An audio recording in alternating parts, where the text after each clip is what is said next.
Last year, gun violence claimed the lives of more than 48,000 people in the United States. Many of the deaths were preventable. I spoke to Jawanna Hardy, co-founder of Guns Down Friday, about her work in helping survivors and families of shooting victims impacted by this crisis. Jawanna Hardy is an Air Force veteran, co-founder of the grassroots Guns Down Friday, and she's also youth violence intervention specialist at Children's National Hospital in Washington, D.C. Ms. Hardy joined me in our studio in Washington, D.C. And it's just heartbreaking. I am a violence intervention specialist at Children's, and we see children under 14 that are shot in the community, and I'm their bedside when a child is shot, providing resources, walking those parents through the system and letting them know what to expect. Gun violence disproportionately affects young African-American males. Their victim rate is 18 times higher than in white young men. I think a lot of people watch news coverage and see the violence out there and say, man, that's tough, that's terrible. How do you get from the point where you're kind of watching this and saying, oh, this is terrible, to, no, wait, I've got to step up, I've got to do something? Yes, well, I spent time in the military, and in the military, my job was mortuary.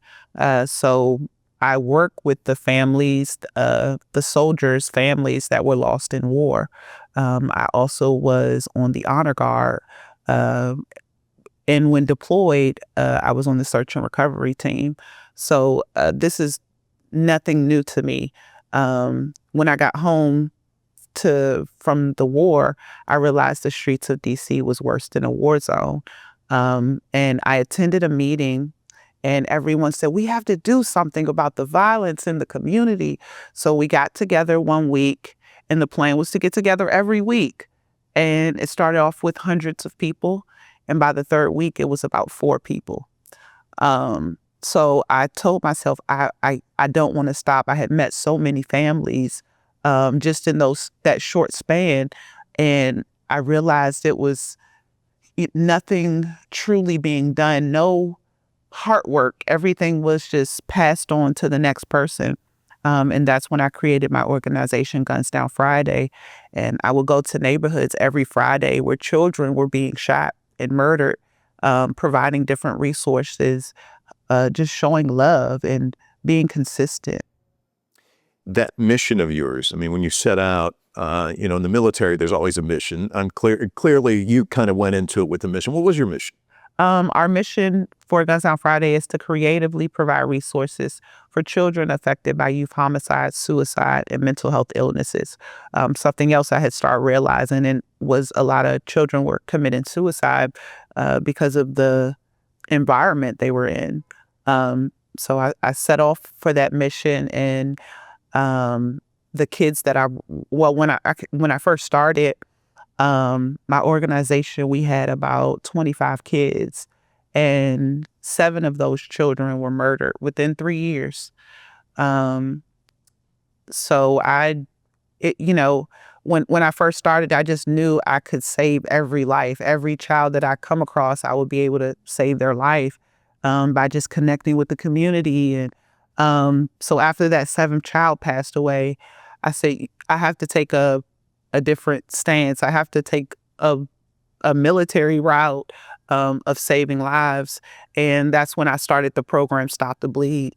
And Stop the Bleed, we're teaching families, youth, how to use a tourniquet, what to do when shot, and things of that nature. So. It's one thing to say, I've been in a war zone. It's another to think you step outside your home and you're in a war zone. Yes. Little kids don't get basic training like people in the military.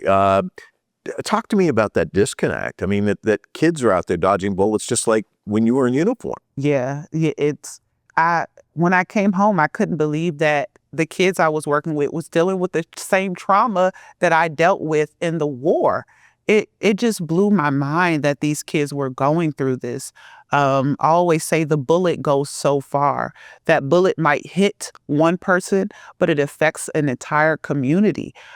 So it just really blew my mind. And I introduced CBT, DBT, different therapies. Also, something I recognize is the communities are resource heavy. We have a lot of resources out there, but they're not creative. They're not catered to the youth. I remember contacting an office and they said, Miss Hardy, we just don't focus on the youth when it comes to gun violence. So, What's the reaction when you hear something like that? I get a lot of hate. So it's heartbreaking, and it also pushes me to keep going, to not give up on the youth, because sometimes if I take a break, a mental health break, and I go back, nothing has been done with those families. No one is there. No one has worked with those families. So it's a beautiful thing to know that, this organization exists just for the little things. I always say the small things make a difference in these families' lives. Guns Down Friday offers a mobile trauma unit which organizes vigils, community gatherings, and provides essential resources to families affected by violence. Ms. Hardy also has a youth mentoring program. Can you talk to me about the difficulty of your job? Yes, I always say I go from the White House to the trap house. And the trap house is where, it might be an abandoned apartment where all the kids hang out. But I really just take time for myself. I kind of grew up in the same environment, and I haven't become numb to it, but I'm used to it.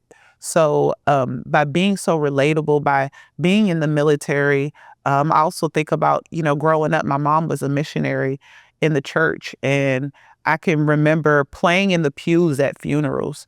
So just, playing around with my friends at a funeral while everyone else was like crying and sad. I think about the people I work with at the cemetery. It's a lot of people that are in this profession, and I just say we're built for this. We're really built for this. A lot of people say, how do you do it, Miss Hardy? And I say, I don't know. I don't know. But I do take time for myself. I love to travel. And I always just get myself together and get right back in the game. And you mentioned this work, doing mortuary work when you were in the military. Can you talk to me about the attributes you need to kind of get up each morning and do the work you do? Because clearly dealing with families that are going through this much pain and hurt and witnessing this trauma has to be pretty tough. Yes. I always say it doesn't matter how you lose someone, the pain is still the same. What you need is still the same.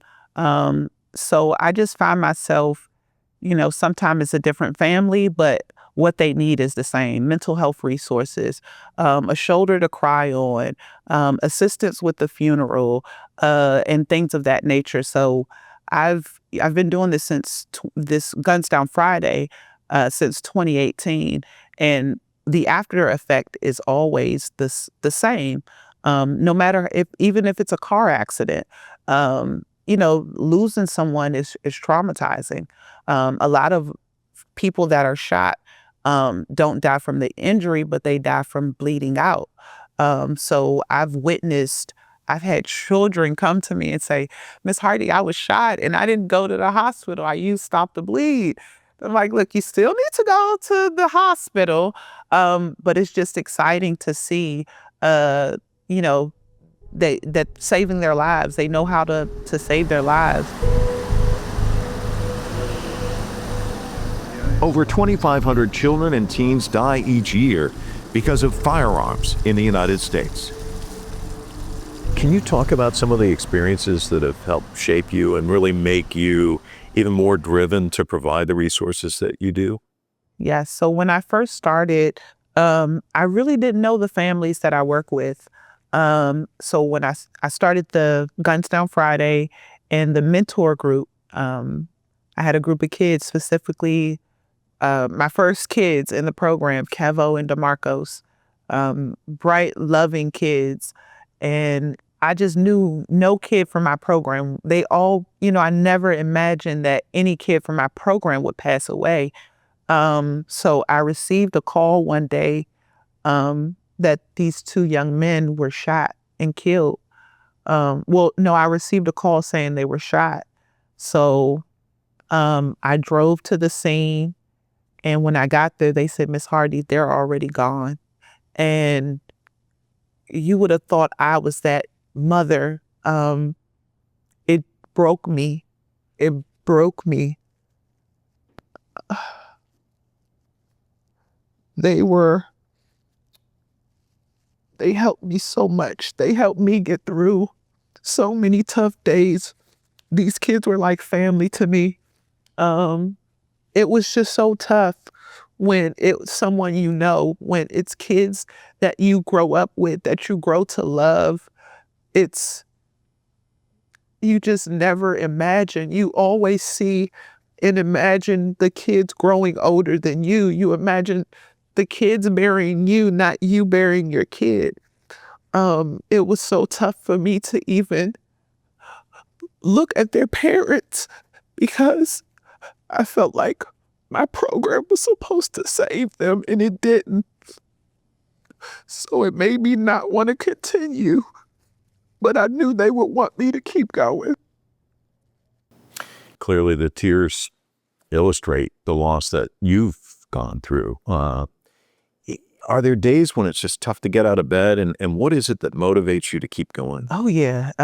There's definitely days I just want to give up. And it's the stories, it's the families that come back and say, "Miss Hardy, if it wasn't for you, I don't know what I would have done." And those stories just keep me going. Even when I lost the two young men, I had to remember that it was several other young boys in that program that's looking for Miss Hardy. So we always focus on the lives lost, but I focus on the lives saved. And that's what keeps me going. And we're truly like a family. DC is very small. Everyone knows each other. So just to be loved so much for what I do, it just brings joy to my heart, and it just keeps me pushing. I even as I talk, I think about the role I play at Children's National. I feel like that position was created just for me. I was the first violence interrupter at a children's hospital in DC. And talk to us about that role. Yes. So I am a violence intervention specialist at Children's, and we see children under 14 that are shot in the community, and I'm their bedside when a child is shot, providing resources, walking those parents through the system and letting them know what to expect. And it's just a beautiful thing to have someone from the community walk in that room, because those rooms can be scary to families and to children. So to walk in and to talk like them, like, what you doing in here? I know you ain't, especially when children are like sad about the situation. I'll come in with, treats or just an encouraging word. And it's a beautiful thing. I love working at Children's. It brings joy to my life and to the children's and the families that are affected. A study published in March of 2025 revealed that approximately 1 in 15 U.S. adults have witnessed a mass shooting firsthand, highlighting the extensive reach of gun violence across the United States. I want to circle back to something you said earlier, where you were talking about initially having these meetings and lots of people show up, and then as the weeks go on, it's down to 4 people. What do you think is responsible for our kind of community numbness, where, yes, I want to get involved, and then maybe it's a little bit too difficult? That's why people step back. What do you think's behind that? When it comes to the they spend millions of dollars on gun violence prevention, not in just DC, but across the US. And they they are very data driven. So when I ask, why are we doing the same thing? Why are we marching every time someone gets shot? Oh, the data shows that if we march, if we do this, that these results will come. I'm like, we've been doing this since 2018. When I first started, when someone gets shot, it's the same two-step. Like, why are we not doing something different? Like, I've stopped going to marches because it's like, what are we doing? Like, how are we really, they focus so much on intervention instead of prevention. And I think that's the real issue. You can't show how you saved a life, but you can show the data for losing a life. So I just really feel like, the elected officials need to go back to the drawing board, because that system doesn't work.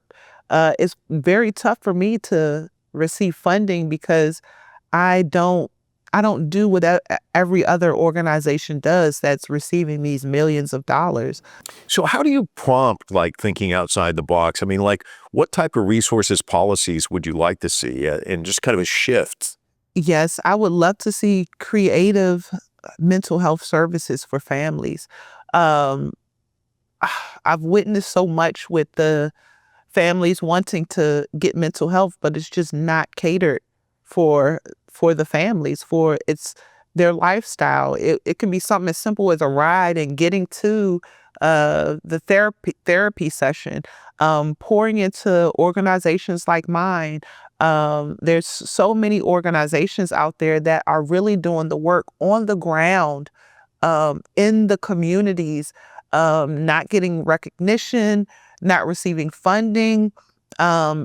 If we just support these organizations and their creative thinking, I feel like it will make a big difference in our community.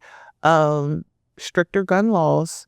Uh, I've witnessed children walk into the courtroom for shooting or robbing, and they're coming right back out. And I'm like, are you guys joking?